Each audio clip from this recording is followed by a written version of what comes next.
Hey guys, welcome back to Church Talk. I'm here at the Bridge in Poco, West Virginia. It's my home church, and today we're going to be talking with Gary and Teresa Grayley. They are the children's pastors.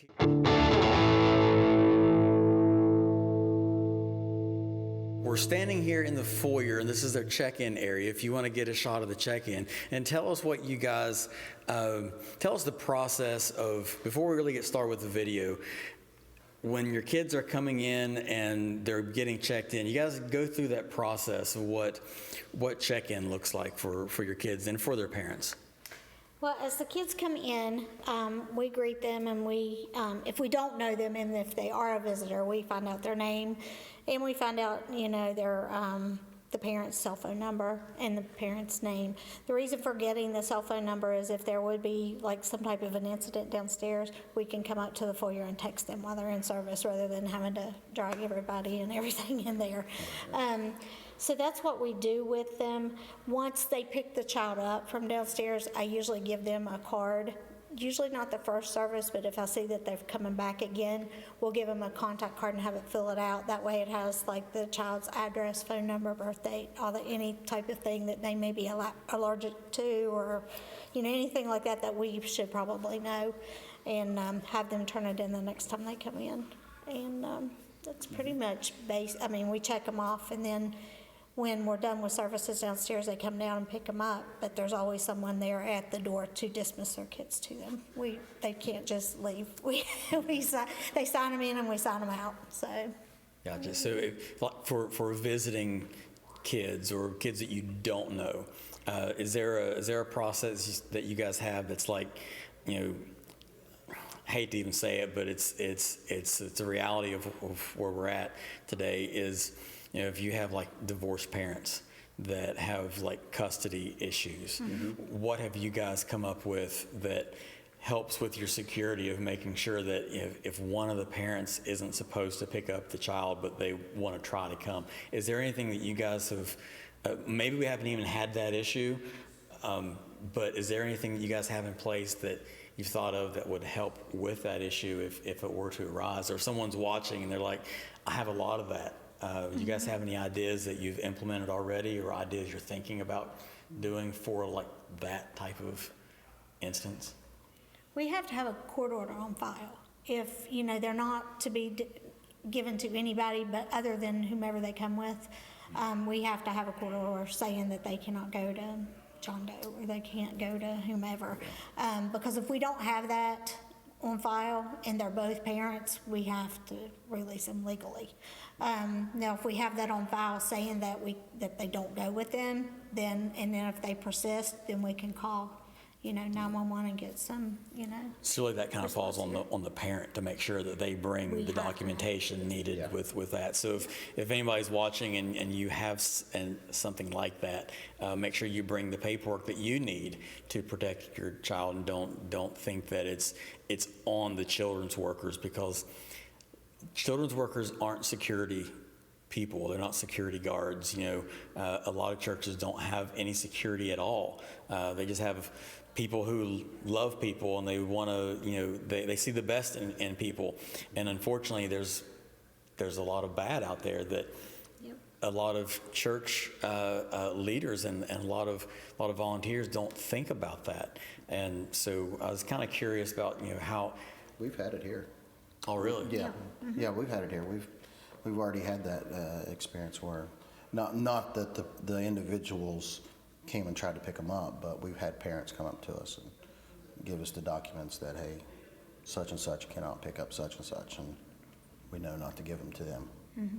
And we do have a lot of volunteers, but we're always around and we know who everybody is. So if something looks odd, we know right off the bat. Say a dad comes in and drops off his child, and you didn't see the mom or the grandma. You don't know who they are, but they come to pick them up. Do you guys have like a process of the same parent who dropped them off needs to pick them up? So Yes. Okay. Yeah, what they do is, especially if we've never seen them before, and it's their first time, whoever signs them in has to be the one that signs them back out. Once they've established that they're going to be here, then on the checklist that they have to form out, it says on the back of it who's allowed to pick them up. And then if we don't know that person, we can ask for ID if we need to, just for their own security. We've not had to do that because most of the time that whoever drops them off is the one who picks them up. But we can do that if we need to.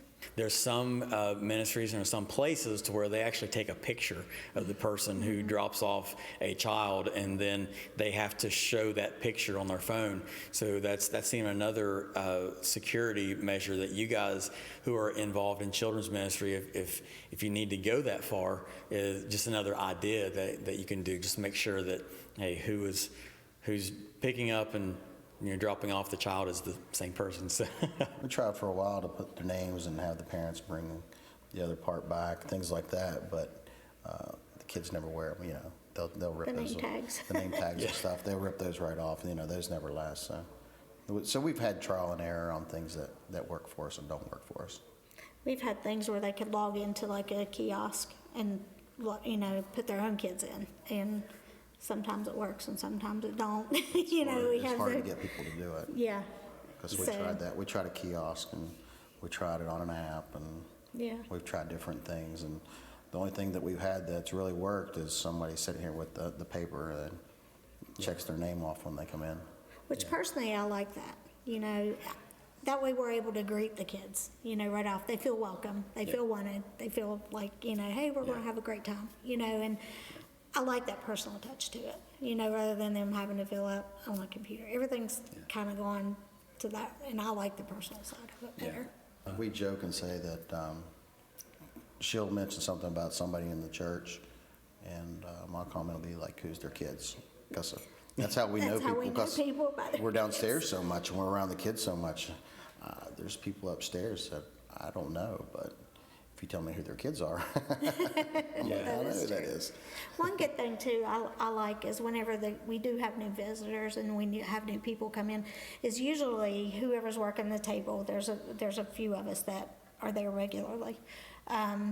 They'll grab one of the middle schoolers or a young adult or someone nearby and have them take them downstairs and show them around so they know where their kids are. They're not just like dropping them off here and then That's they, good. go to the sanctuary and they don't know where their kids went other than right here. We like to give them the ability to actually take their kids downstairs, show them around, make sure they're comfortable, make sure the kids are comfortable. And that way when they're not here, they know where their kids are at. Yeah.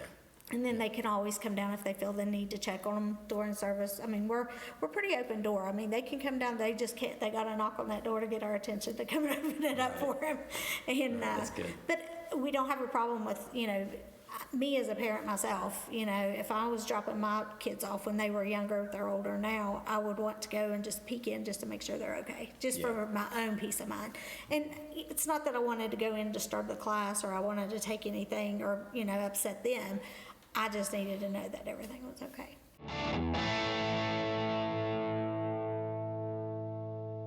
Guys, we are back in the elementary school room, which they also use as their worship room. The biggest thing about children's ministry is, the one thing that we're not a babysitter. We're not down here babysitting your kids, and this isn't just a spot to come and hang out. We're actually down here. We have a responsibility. The responsibility that we have is given to us in Proverbs 22:6, where it tells us that we need to train up a child in the way that they should go, and when he's old, he won't depart from it. And we take that seriously because I feel like it is our responsibilities, the teachers, the assistants, everyone that is involved down here, that we lay that foundation for them so that as they grow and as they move into the higher levels, they're able to build on it. If they don't have that foundation, then, it's a little bit harder. It's a little more of a challenge. We use the orange curriculum, and that's what we use to teach with each week. And that's what we follow. In the fall, we were thinking about changing to another curriculum, Which is grow. but we haven't done that yet. But right now, we use the orange. Where do you guys find your curriculum at? Is there like a... It's a website, thinkorange.com. Okay. And then you get on that website, and each week you download your lesson and everything. It has little sheets that it has sheets where you can do different little projects and things like that. Is that like tied to a denomination of any type, or is it all, it's No, non-denominational? it's non-denominational, yeah. And the teachers seem to really enjoy it because not only does it give you your lesson, but it gives you the activities that you can do in a variety of lessons. It's not, or activities, it's not just one or two things. It may give you 5 or 6 things to choose from. Yeah, So- and we have different people that like to teach. We're all on the same page. They know they can teach Orange week 3. So if somebody else teaches other than myself or Teresa or somebody else. Where it's non-denominational, do you guys find that you kind of have to go in and tweak it a little bit? Is there anything that you guys ever found in the curriculum that you're like, oh, I don't really believe that way, or there's something in it that you have to Not really. change, or is it pretty much? No, It's pretty, it's pretty good. there's times Cool. that sometimes we may have to change it as far as like to bring it down to their level to where they can understand it. But, you know, especially if you're working with the pre-K and the kindergarten, but in elementary, it's pretty much what it is. By the time they get in elementary, they know what you're talking about. But some of our pre-K and kindergarten look at you like, what? Yeah. You know, but we're very fortunate though, because the individuals that do volunteer and they have come down here, they're hands-on. They know what they're doing. They're, you know, up to speed or whatever you want to call it, you know, with knowledge. And we've been very fortunate and very blessed to be able to have, you know, the workers and the volunteers that we do The because workers and the volunteers can do more. They do more than teach. You know, much. we've got different volunteers that do different things. We got people that work out in the cafe or people that would just do worship. Everybody wants to come and help. We got plenty of different opportunities. You don't just have to teach. You know, you could do a snack for the kids or play a game with them or something, anything like that. There's just a lot of different opportunities other than just teaching. How many leaders do you guys, I'm gonna call them leaders, volunteers, how many volunteers do you guys have working with you guys, and how many do you really need? We have about 22 regularly working with us. We need about 30. And the reason I'm saying 30, because that would then allow some of our volunteers that are down here all the time, it would allow them some time to where they could actually take a couple weekends or a couple Sundays a month to actually go sit in service and kind of plug in upstairs.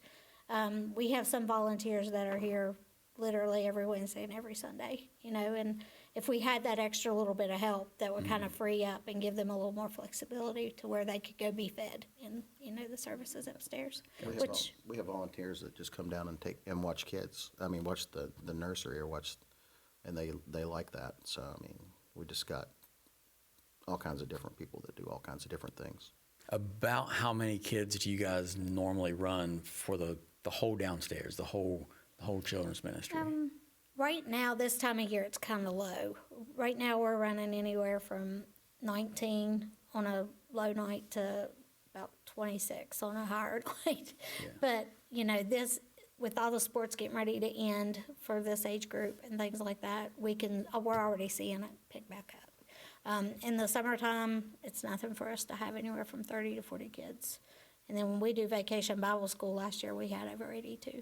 So we really. So if you guys could have the 30 volunteers that you really need, that's not 30 volunteers down here at one time. That's people, that's Rotation. being able to have a rotation to where people can Yes. not be tired or, you know, they can also be in service and be a part of other ministries if they're a part of other ministries or just be a part of sanctuary Yeah. teaching. So That's Gotcha. the one side that I guess kind of worries me the most is I don't want any of our volunteers get to the point that they reach burnout to where they just feel like they're always here and they never get anything back, you know, as far as from being able to plug back in upstairs. to have a really strong children's ministry, you need a lot of volunteers. That's one thing that I'm really hearing. Coming from, you know, a background in youth ministry, it's a little bit different because those kids are older. Some of them are driving themselves, you know, and so when they drive themselves, there's no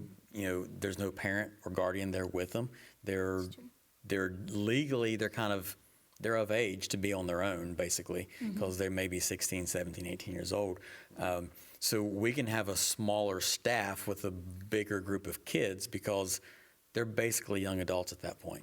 Yes. But with children, it's a whole lot different. You need the bigger your ministry gets, the more volunteers you guys really need to keep a close eye on, because kids, they want to run away. They want to run off. They want to go do what they want to do, and to kind of keep them all together and safe. That's another thing that we definitely want to touch base on is how do you guys do, like, what's your security look like as far as how do you keep them all together, or how do you make sure that they don't, run out one of the doors or run up the stairs, or how's that security look for you guys? The main doors outside here are locked. Going up the steps, you'll see when you leave, that door, before we start service, after the kids come, we lock that door.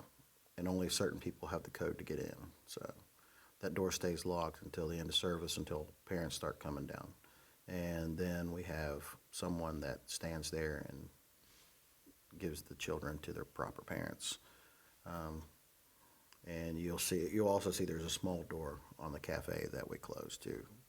We like to change things up down here. I mean, the last thing we want is the kids to get bored, and get tired of doing the same old thing all the time, because kids will get bored.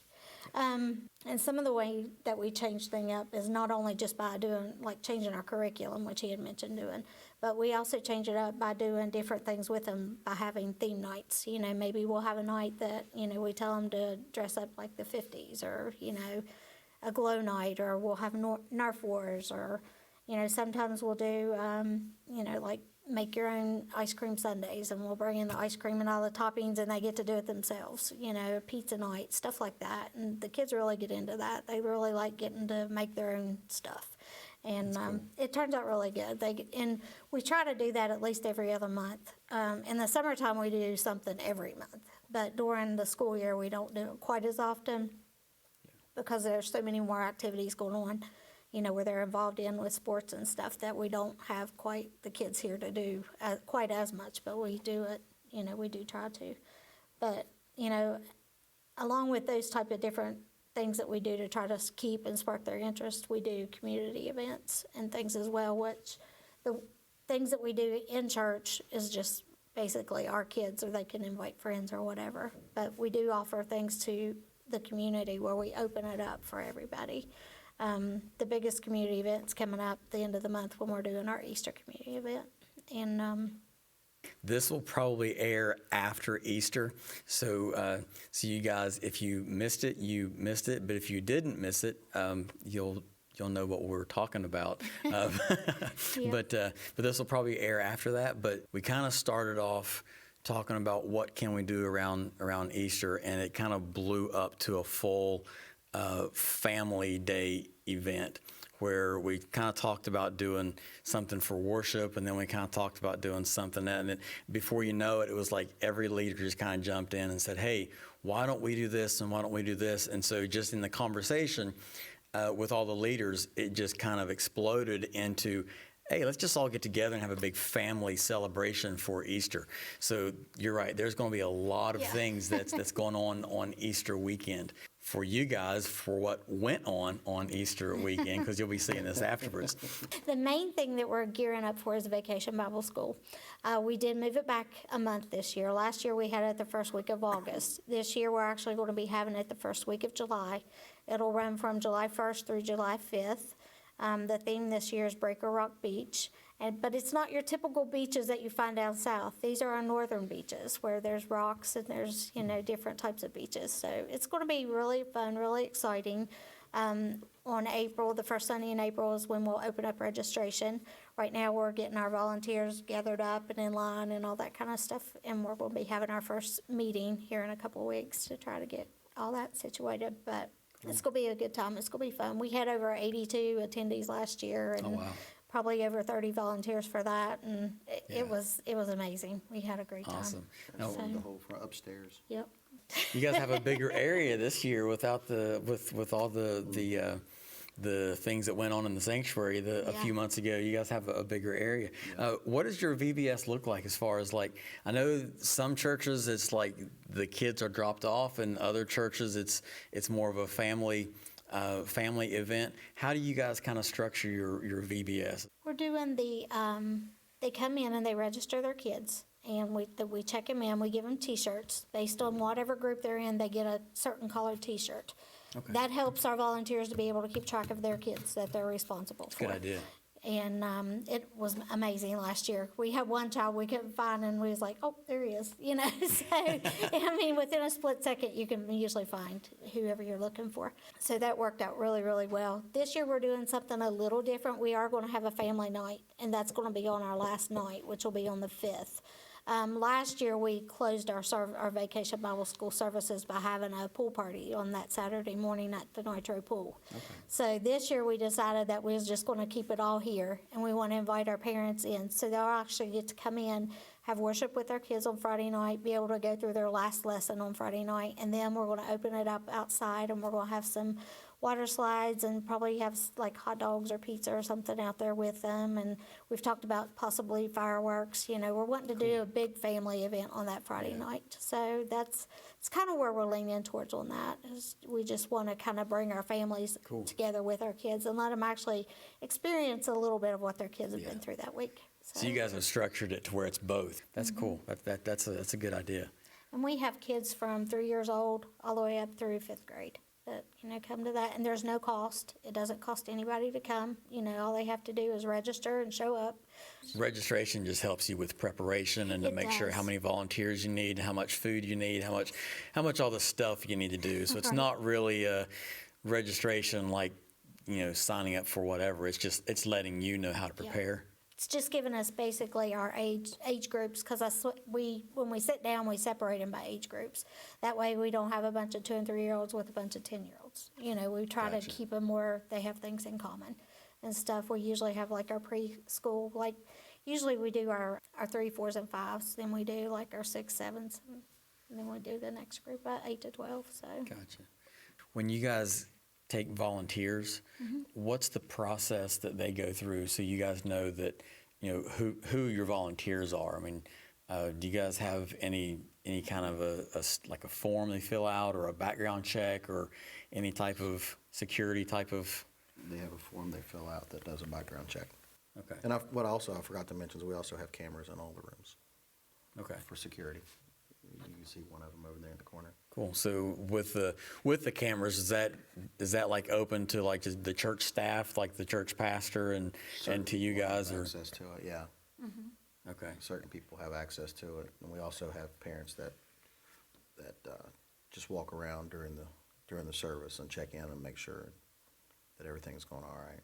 Okay. So yeah, we never know when pastors watch it in. Yeah. Yeah. So it's not really as much as a security thing to check on you guys, but I'm just thinking of security as far as like, because you may not know real well who your volunteers are until they volunteer and you get to know them. Exactly. And if they're already in your staff, at that point it's a little bit late. Right. You know, so I was just kind of curious on how your process was. Yeah, because we can go back and review the footage at any time. You know, if a parent would call with, heaven forbid, some kind of a complaint that this or that happened on such and such date, they can pull it up and look to see, you know, if it really did happen or whatever, you know. But that's not just for our protection, but it's ultimately for our children's protection, you know, just to make sure. We cover the church too, make sure that we're all doing everything we're supposed to be doing. Yeah, that's a good idea to have a form of security with cameras and things of that nature, but especially, you know, because with this facility where we're downstairs, a lot of people, like you've said in the past, even a lot of the church people have never walked down here before, because if they don't have a child, if they don't have any really reason to be down here, I mean they're not, you know, and they don't even know what it looks like down here. So with that being said, they're kind of out of sight, out of mind. So those cameras give that, well, security to where, you know, especially, I mean, if someone's going to do something stupid, usually a camera will deter them, you know, because no one wants to be caught on camera, you know, doing something they shouldn't be doing. So that's good. And they're plainly visible too. They're not like hidden away, like trying to catch someone do something. We got another one over there, and we got a couple of them in the kids' cafe, and they're I think everywhere. every room has at least 2 in it, in like 2 different corners. And it just, that way you get the whole view of the whole room. You know, you're not having a dark corner here or there that you can't catch. Another part of the property that we use, that we failed to mention, is the tennis courts. We use the tennis courts down there during the summer. We have events for the kids, and there's pickleball, and there's basketball, and there's nine-square, and there's just all kinds of games down there, and we use that stuff during the summertime. We'll have water battles with the kids, or we'll have some sort of movie night or something like that, but we use that down there during the summertime, and that's another good thing that we have here that the kids enjoy.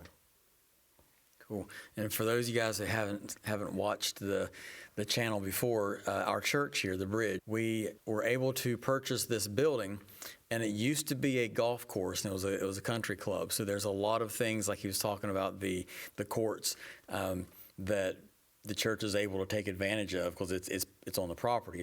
It's the church property, but they didn't have to go and install it and build it. Getting this property has been a huge blessing to the church, especially to the children's ministries and the youth ministries, with being able to have that area outside. Mm-hmm. So that's cool. It's cool. Any given time, you can walk around the property and find orange-colored golf balls. We're still finding them. We're 2 still years finding later, them. we're still finding them. That's awesome. Yeah. That's awesome. I was talking about the key code here that they have. So when they're doing ministry, this door is locked to where kids can't get out, and not just anybody can come in as well. So, Camera.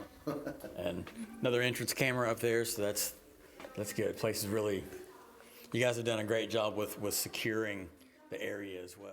Well, thank you guys for joining us on Church Talk. Like I say, today we're talking about children's ministries. So if you've been thinking about joining a children's ministries at your church, or maybe starting up one, hopefully this video has given you guys a lot of good ideas and show you a little bit about what you're going to be needing, or give some just good general ideas of where to start, how many leaders you're going to need, maybe some processes of getting some leaders. Make sure that you like and subscribe if this is the type of content that you guys like. Make sure you subscribe. Make sure you share the video and leave a comment. If there's something that you've seen that you're like, why do you do that? Comment down below. I'll come back and ask you guys and get the explanation, because I probably won't know, because it's not what, but so if you have a question, you have a comment, or maybe you have an idea, or whatever, just leave us a comment, communicate with us, because the whole entire reason for the Church Talk channel is so we can share ideas with each other, kind of network back and forth. So guys, thank you all for watching. Like I say, make sure you hit the subscribe button, and we'll see you guys next time on Church Talk.